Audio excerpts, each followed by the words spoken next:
ദുബായിൽ bike delivery ഡ്രൈവർക്ക് തൊഴിലവസരം. Al Ghazal tours and travels, first floor, AVH complex, Perinthalmanna road, Pattambi. അമിതഭാരം കുറയ്ക്കാൻ ജിംനേഷ്യത്തിലെത്തിയ പെൺകുട്ടി മിസ് സൗത്ത് ഇന്ത്യ ചാമ്പ്യൻഷിപ്പിലെ വെള്ളി മെഡൽ ജേതാവാണിപ്പോൾ. ഷൊർണൂർ മേപ്പള്ളിയിൽ ജയകൃഷ്ണലാൽ ബീന ദമ്പതികളുടെ മകൾ M. ഗായത്രി കൃഷ്ണയാണ് ആ പെൺകുട്ടി. പാലക്കാട് ജില്ലയിൽ നിന്ന് പങ്കെടുത്ത 2 പേർക്ക് മാത്രമാണ് ചാമ്പ്യൻഷിപ്പിൽ മെഡൽ നേടാനായത്. 17-ാം വയസ്സിലാണ് ശരീരത്തിൻ്റെ അമിതഭാരം കുറയ്ക്കാൻ ഷൊർണൂരിലെ ജിംനേഷ്യത്തിൽ ഗായത്രി കൃഷ്ണ എത്തുന്നത്. ജിംനേഷ്യത്തിലെ പതിവുകാരിയായപ്പോൾ പിന്നീട് മത്സരങ്ങളിലേക്കായി ചുവടുവെപ്പ്. 2023 ആദ്യമായി മിസ് പാലക്കാട് മത്സരത്തിൽ പങ്കെടുത്തെങ്കിലും ഗായത്രിക്ക് വിജയിക്കാനായില്ല. പരിശ്രമം കൈവിട്ടില്ല, പരിശീലനം തുടർന്നു. 2025 നടന്ന മത്സരത്തിൽ ടൈറ്റിൽ വിന്നറായി തിരഞ്ഞെടുക്കപ്പെട്ടു. പിന്നീട് കൂടുതൽ സമയം പരിശീലനത്തിനായി മാറ്റിവെച്ചു. രാവിലെയും വൈകിട്ടുമായി 5 മണിക്കൂർ പരിശീലനം നടത്തുന്നുണ്ട്.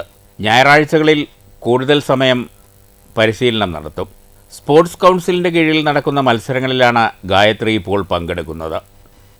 ഇക്കഴിഞ്ഞ 18-ന് സേലത്ത് നടന്ന ഓപ്പൺ കാറ്റഗറിയിൽ ബിക്കിനി മോഡേൺ ഇനത്തിലായിരുന്നു ഗായത്രിയുടെ വെള്ളി മെഡൽ നേട്ടം. ഹായ്, ഞാൻ ഗായത്രി കൃഷ്ണ. ഞാൻ ഈ കഴിഞ്ഞ 2025 മിസ്റ്റർ മിസ് സൗത്ത് ഇന്ത്യയിലെ സിൽവർ മെഡലിസ്റ്റാണ്. അപ്പോൾ പിന്നെ ഞാൻ ആക്ച്വലി 2 ഇയേഴ്സായിട്ട് ഇതിനു വേണ്ടി പരിശീലിച്ചുകൊണ്ടിരിക്കുകയായിരുന്നു. അപ്പോൾ ഞാൻ പാലക്കാട് ടൈറ്റിൽ വിന്നറാണ്. അങ്ങനെ കേരള സിൽവർ മെഡലിസ്റ്റാണ്. അങ്ങനെ കണ്ടിന്യൂസ് ആയിട്ട് ഈ വർഷം കുറേ കോമ്പറ്റീഷൻസ് അറ്റൻഡ് ചെയ്തിട്ടുണ്ടായിരുന്നു. അപ്പോഴാണ് ഇങ്ങനെ സൗത്ത് ഇന്ത്യ കോമ്പറ്റീഷൻ വരുന്നു എന്ന് അറിഞ്ഞത്. അപ്പം അങ്ങനെ കേരളം കഴിഞ്ഞ് ഒരു 2 months ശേഷമാണ് സൗത്ത് ഇന്ത്യ നടന്നത്. അപ്പോൾ അങ്ങനെ കണ്ടിന്യൂ ചെയ്യാണ് ചെയ്തത്. ചുടുവാലത്തൂരിലെ ഫിറ്റ് ആൻഡ് ഫിറ്റ്നസ് ജിംനേഷ്യം നടത്തുന്ന ആറങ്ങോട്ടുകര സ്വദേശിയായ PH അഫ്സറിന് കീഴിലാണ് പരിശീലനം. 15 വർഷമായി അഫ്സർ പരിശീലന രംഗത്തുണ്ട്.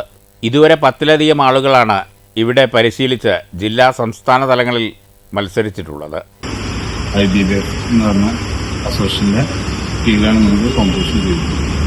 അതുപോലെ തന്നെ കേരള ഗവൺമെൻറ്റിൻ്റെ കീഴിലുള്ള അസോസിയേഷനാണ് IBBF. ഇതിലേക്ക് വന്നിട്ട് കോളേജിലും എല്ലാത്തിനും ഗ്രേസ് മാർക്കും കാര്യങ്ങളും എല്ലാം ഉള്ള അസോസിയേഷനാണ്. അതിൻ്റെ കീഴിലാണ് നമ്മൾ ചെയ്യുന്നത്. പിന്നെ ഒരുപാട് ഹാർഡ് വർക്ക് ചെയ്തിട്ടുണ്ട്. ഡെയിലി 2-2.5 മണിക്കൂർ മോർണിംഗ്, ഈവനിങ് അതേമാതിരി 2-2.5 മണിക്കൂർ വർക്കൗട്ട് ചെയ്യും. ഉച്ചയ്ക്ക് ഇതേമാതിരി കാർഡിയോ നടത്താൻ വേണ്ടി പോകും. അങ്ങനെ ഒരുപാട് ഹാർഡ് വർക്ക് ചെയ്തിട്ട് തന്നെ ഇതിലെത്തിയിട്ടുണ്ട്. ജനുവരിയിൽ നടക്കുന്ന ദേശീയ മത്സരത്തിനുള്ള ഒരുക്കത്തിലാണ് ഗായത്രിയും പരിശീലകൻ അഫ്സറും. News centre, Shoranur.